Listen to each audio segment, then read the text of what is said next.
بسم الله الرحمن الرحيم الحمد لله والصلاة والسلام على سيدنا رسول الله وعلى آله وصحبه ومن والاه. Welcome everyone to our reading of this great text of our tariq, Qawaid al-Tasawwuf, the principles of Sufism by Sidi Ahmad Zarruq rahimahullah. Picking up where we left off, we are on principle 81. For those of you with the PDF, it's page 62. قال المصنف رحمه الله ونفعنا بعلومه في الدارين آمين. No misleading or vague ideas can be accepted when dealing with the articles of faith. So when it comes to aqeedah, when it comes to our theological belief, everything's got to be clear because we're basing belief on it. Whereas in practice, with the Sharia, sometimes there's more leeway. But when it comes to belief, there's not that much leeway. Nor should one submit to anyone having such ideas without discussing them. Rather, they should be refuted in themselves and whenever they are mentioned.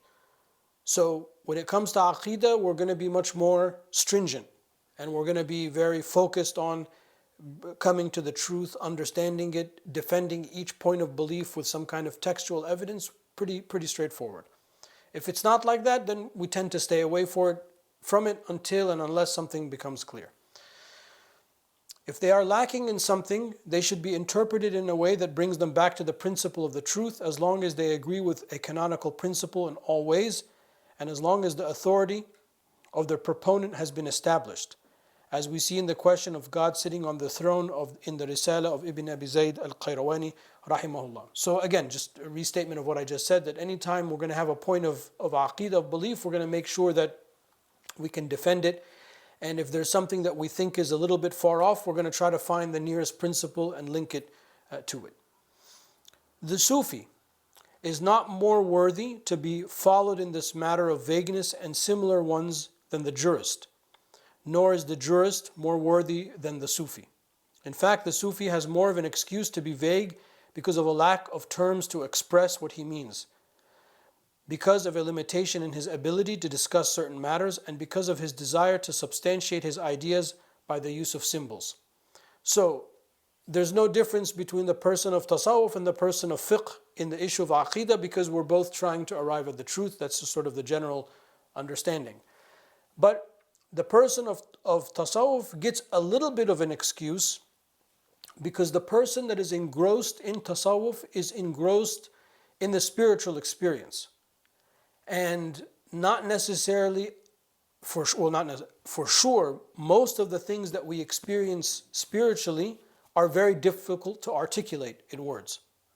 And that's why in the very deep writings of tasawwuf and in the deep experiential moments of tasawwuf, we oftentimes use symbols, because the symbol helps us approximate what we mean. So the person of tasawwuf has an excuse that maybe they're not able to articulate very well the things that they are experiencing. And of course this gets Sufis in trouble, because they'll say weird things. We call this a shatahat, things that the Sufis say that are really crazy. And they all have a excuse, and they have a way of, we can calm it down, but people tend to get excited because what they forget is that they are talking about something that they've experienced. They're not talking about some kind of theological equation, which when you read the books of theology, it's almost like mathematical, it's philosophical and mathematical. Whereas in tasawwuf, it's more symbolic. But when we teach aqeedah, we can't teach it from the point of view of symbolism. I also want that to be clear. When we study aqeedah, we have to study it the normal way. Here he's talking about the things that you might experience as an individual. If interpretation be permitted to one of these two groups, then it should be permitted to the other. If it be said, only the works of an infallible person are to be interpreted, then the interpretation that religious leaders makes of the words of their peers contradicts what they have just been said, or else it refutes them, or finally, everyone has his own independent judgment. So sometimes there are interpretations of theological beliefs that might be difficult to understand on their literal meaning. For the difference of opinion on the question are due to the existence of everything just mentioned, and are of such a number as to simplify that the truth cannot be conceived in any way whatsoever. Allah Ta'ala knows best. So, there is room for interpretation, what we call a tafweed, which is to not take certain theological beliefs verbatim and literal, because not everything in language is literal. Many things are metaphoric, including in the Quran and the Sunnah tradition, and so on and so forth. So there will be different interpretations when it comes to that. Okay, Principle 82. It is not permissible for anyone to claim to have knowledge beyond the actual knowledge that he knows. The Quran says, and pursue not that thou hast no knowledge of. So if you don't know about something, don't speak about it, basically. He who denies a certain knowledge is like the one who does not follow it. He who is biased towards falsehood is like the one who denies something about which he knows nothing. Moses alayhi salam rebuked Al-Khadr, but he did not reject a single one of his rights, since each one is wisdom. So Musa alayhi salam didn't reject the Khadr, he questioned the things that he was doing, because he knows that the Khadr had knowledge that he didn't have. For this reason, our Shaykh Abu Abbas al-Hadrami, and this is the direct Shaykh of Sidi Ahmad Zarruq and in our chain of transmission, said after discussing a certain matter, a person who denies that a man can receive knowledge in the form of revelation is to be excused, and his state accepted as an instance of weakness, shortcomings, or well-being, for he has the faith of those who fear God. A person who understands anything of this matter does so because of the power of his faith, the extent of his intelligence, and his point of view is one that is vast. It is alike whether he has light or darkness in him, for this has to do with the things deposited in human receptacles and created in accordance with any attribute whatsoever. This is something known and understood.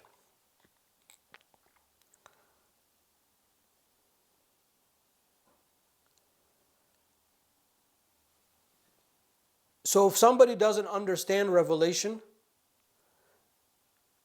and what it means and have experience with, reading a book of Revelation, they will then tend to want to deny something like that. So it is normal to deny things that one doesn't know about, is what he's saying. So there is a kind of an excuse in that, but not a total excuse, because you must make the effort to know and to pursue and to understand.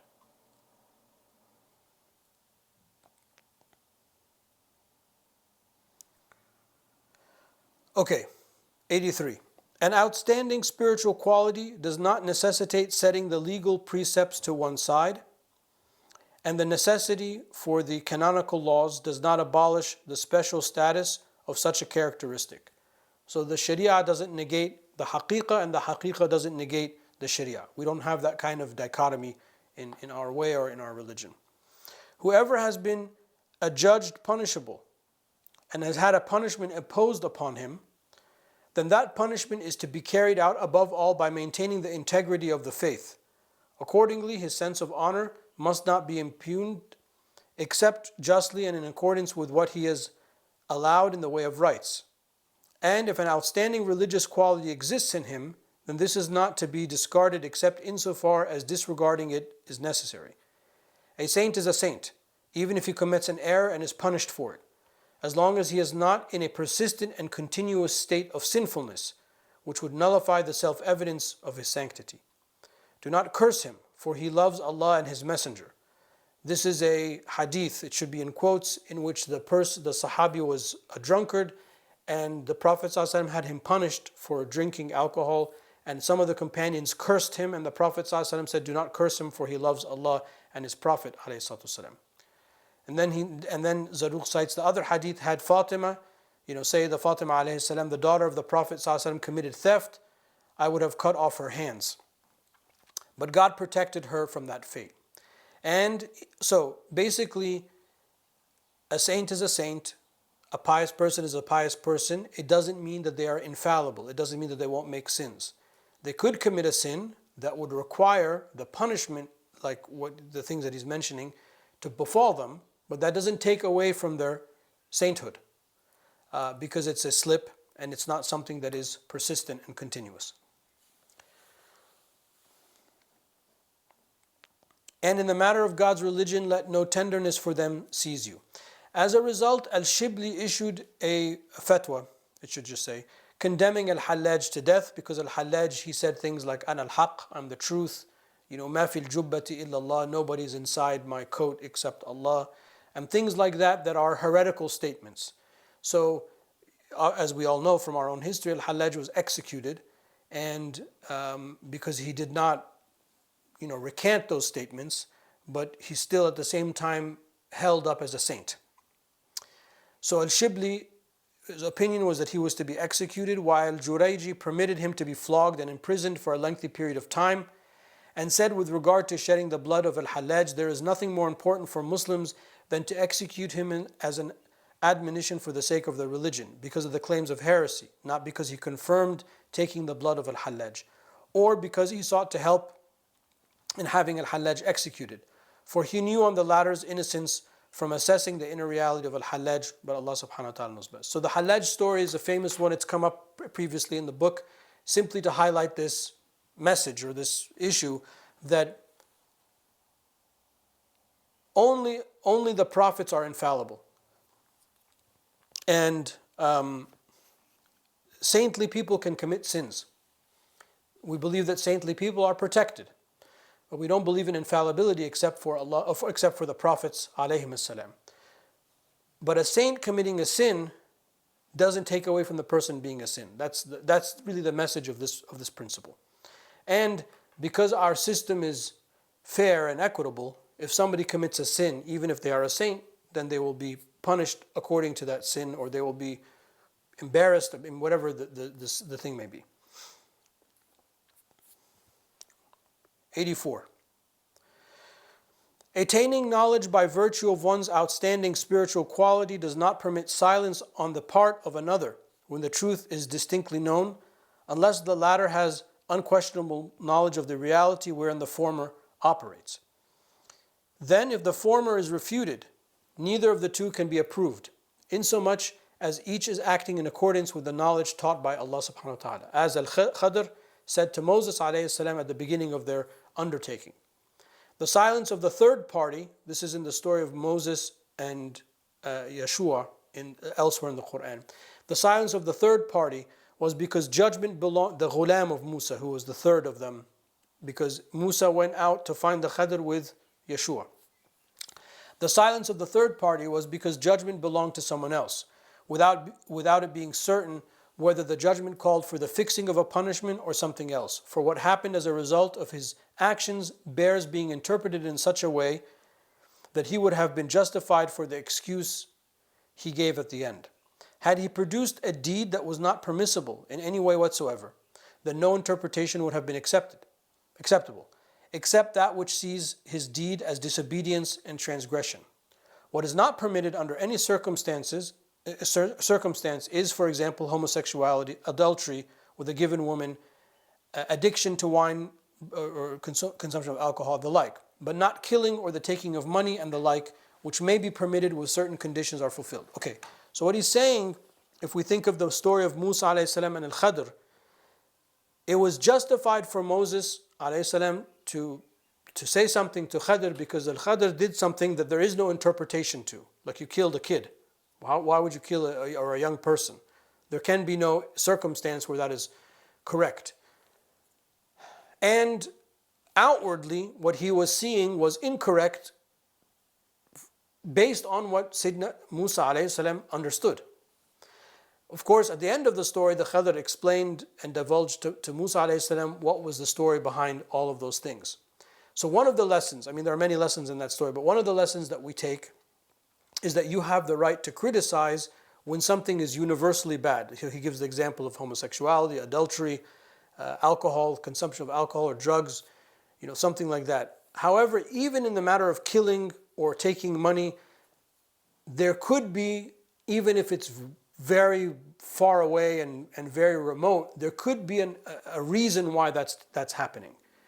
Whereas something like the consumption of alcohol or homosexuality or adultery, as he's mentioned here, there is no equation that would make that okay.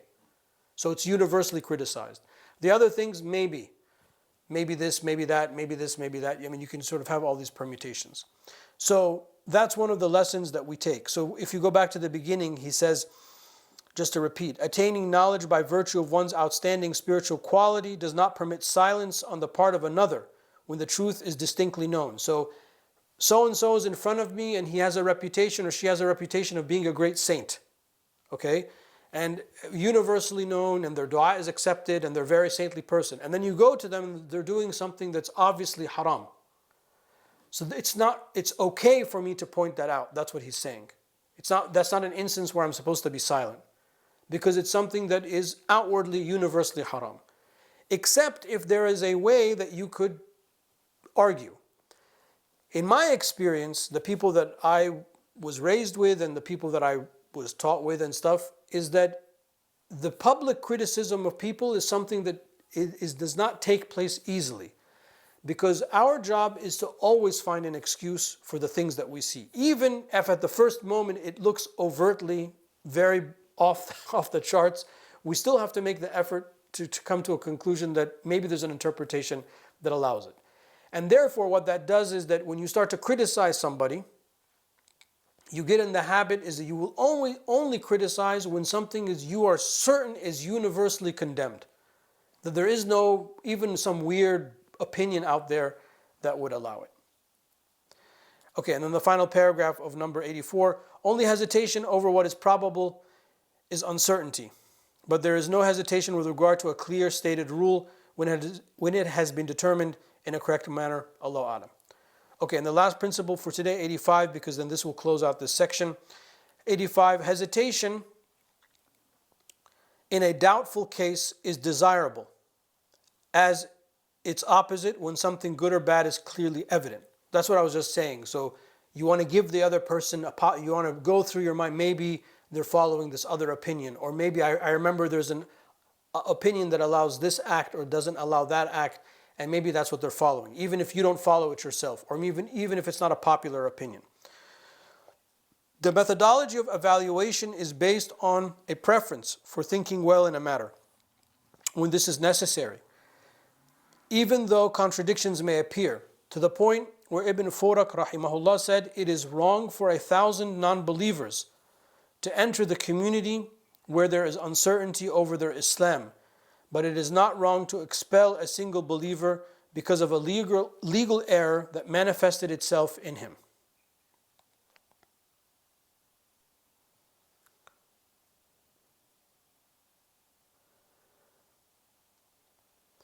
Malik rahimahullah was asked concerning heretical sects, are they non-believers? And he answered, they fled from non-belief. Heretical sects from within inside Islam, not non-Muslim sects. So like the extremists, what we would call today. So somebody said, aren't they disbelievers? And he said, they are fleeing from disbelief. They are trying to be believers. So they're wrong, but they're going the other way. They're not going away from belief. Imam Ali alayhi salam indicated that one must refrain from passing judgment on the Khawarij by saying, are we going to wrangle over superior men? This is part of a longer hadith. Some say that which personal authority, ijtihad decrees must be, well, first, this is another subject. So the thing about Imam Ali and Imam Malik is that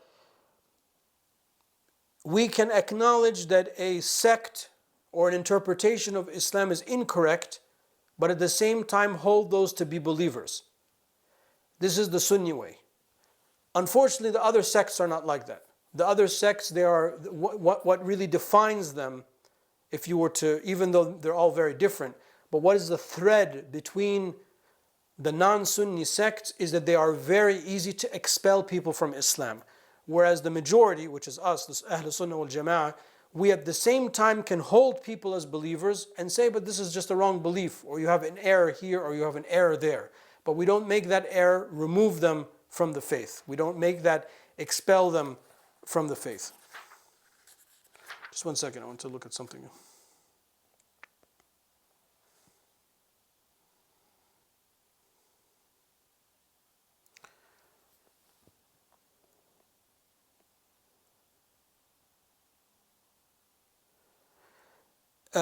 This quote by Ibn Furak, the translation is a little bit weird, but what he was saying is that it's incorrect to allow 1,000 disbelievers to come into the faith with incorrect faith. Because then you are creating a type of lack of like homeostasis in their like belief. But if there is a believer that holds something that is heretical and is clearly heretical, then there is no, they have expelled themselves from the faith. That's not an elegant translation, but that's what he's trying to say. Okay, coming back to the quote about ijtihad. Some say that which ijtihad decrees must be asserted positively, then the inner content is to be handed over to Allah subhanahu wa ta'ala. Therefore, there have been differences of opinion about a number of Sufis. So here he doesn't mean ijtihad in like the fiqh sense. He's saying if somebody, these people that he's about to list, if somebody has a certain belief and they have arrived at this belief based on their own understanding, and which is what is ijtihad with certain parameters, then we say the true nature of the actual belief, that's something that belongs to Allah subhanahu wa ta'ala. They engage in ijtihad. And this goes back to a teaching in usul al-fiqh, is that we have a plurality of opinions in Islam on a whole host of things, and no one knows the true answer except Allah subhanahu wa ta'ala. That's why every time a mufti writes a fatwa, they conclude by saying, Wallahu alam, Allah knows best, which is actually how each principle ends in a Zarruq. It's a common thing. So, based on that thinking, he is saying there are a number of Sufi figures that we have come across in our history that people have had questions about, such as Ibn Farid, Ibn al-Ahla, Al-Afif al-Tilmisani, Ibn the Sakan, Abu Ishaq al-Tujibi, Al-Shushtari, Ibn Sab'in, Al-Hatimi. Al-Hatimi is Ibn Arabi, Shaykh al-Akbar, rahimahullah, and others. Our Shaykh Abu Abdullah Al-Qawri was asked while I was listening, what is your opinion about Ibn Arabi Al-Hatimi? He answered, he is more knowledgeable about every subject than the specialists of those fields. They replied, we did not ask you about this. He said, opinions about him vary from denouncing him as a non-believer to praising him as a pole, as a qutb. Which do you favor? He was asked. I accept both sides. He answered. I say he said this because in declaring Ibn Arabi to be a disbeliever, there is a danger, because his listener might follow the vagueness and obscurities of Ibn Arabi. Allah subhanahu wa ta'ala knows best. It's not that he said both sides, he said at-tawaqquf.